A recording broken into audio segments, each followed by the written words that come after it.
କେଉଁ ବାସନରେ ଆହାର କରିବ?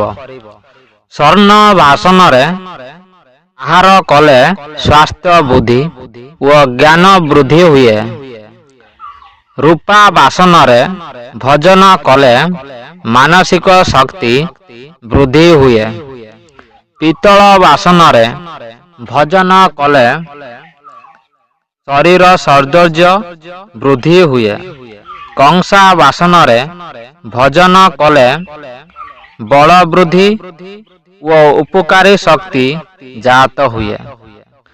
ସିଲଭର ବାସନରେ ଭୋଜନ କଲେ ବୁଦ୍ଧିହୀନ ଓ ଦୁଶ୍ଚିନ୍ତା ଘାରିଥାଏ। ଷ୍ଟିଲ ବାସନରେ ଭୋଜନ କଲେ ମାନସିକ ବିଚଳିତ ହୁଏ। ଶଙ୍ଖ ପାତ୍ରରେ ଭୋଜନ କଲେ କୌଣସି ଉପକାର ମିଳେ ନାହିଁ।